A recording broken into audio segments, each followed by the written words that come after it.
አዊ እኔ ውድ በዘሜ እህት ይጂባት ነች ልፋጫ ምን አረገችኝ ብዬ ነው እኔ በሷ ላይ የሚሄደው።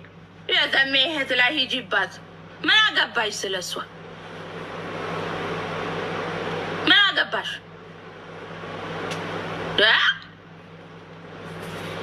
ምን አገባችሁ? ስለዚህ ሲጀመር ስለሷ ህይወት ከባላው ጋር ተፈታሽ፣ እኛ ሰርግ እየጠበቅን ምን አገባሽ?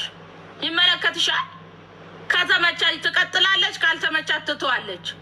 እንዴ ሁሉም ወርቅ ነው በቤቱ፣ ሁሉም ዳይመንድ ነው። እንዴት ትቀልዳላችሁ እንዴ እናንተ? ሴት ልጅ ሁሌም ቢሆን ወርቅ ናት፣ መሬት ላይ አትቀርም።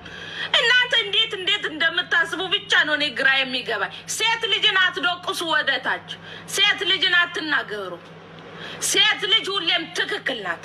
አለቀ በቃ። ወደድሽም ጠላሽም ወንዶቹን ከፍ አድርጋችሁ ሴቶቹን በቃ። አንዳንድ ጊዜ ሁላችንም እኮ ነው በእሱ አልተጀመርም ይሆናል ብለን እንገባለን፣ ካልሆነ ይቀራል። አለቀ በቃ። ምንም ባቂላ አለቀ ሲባል ፈስቀለላሉ።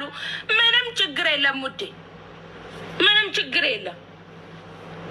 እስካሉበት ድረስ ደግሞ ደና እሱም እግዚአብሔርን እሱም ደና ሰው ነው፣ እሷም ልክ እንደዛው ማለት ነው። ሁሉም በራሱ ወርቅ ነው። ግን የየራሳቸው አንዳንድ ጊዜ ማለት ነው ፍቅረኛ ማሞች የሚለያዩት በነገራችን ላይ አንድ ላይ ሆናችሁ ካልተስማማችሁ መለያየት አለባችሁ። ማያግባባችሁ ነገር ካለ ይቀራል። ምንም ተአምር ነገር የለውም። ሁሉም እሱም በራሱ ጥሩ ሰው ነው፣ እሷም በራሷ ጥሩ ሰው ናት። እሷም በራሷ ውብ ናት፣ ቆንጆ ናት፣ ልዕልት ናት። ምንም የሚቀርባት ነገር የለም። እሱም ልክ እንደዛው አለቀ። ምን አገባችሁ በሰው ህይወት ውስጥ እናንተ? የራሳችሁ የተቃጠለባችሁ የሰውን ታማስላላችሁ። ጨምላቀውላ የኔ እኮ አንቺ 30 ጊዜ ማለት ነው ፍቅረኛ ይዘት 90 ጊዜ ለቀሻል። ታካብጃለሽ እንዴ?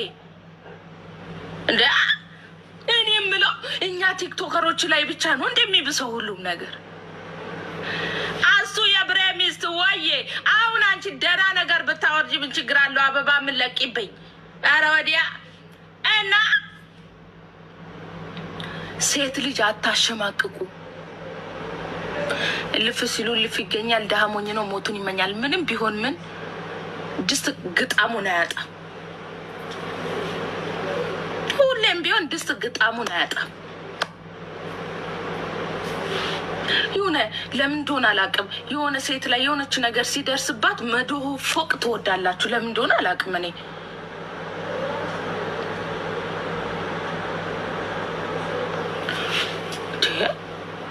ተዋት እንጂ በሰው እኛ እንኳን ታመን በህመማችን ላይ ሌላ ህመም፣ በመጎዳታችን ላይ ሌላ ጉዳት።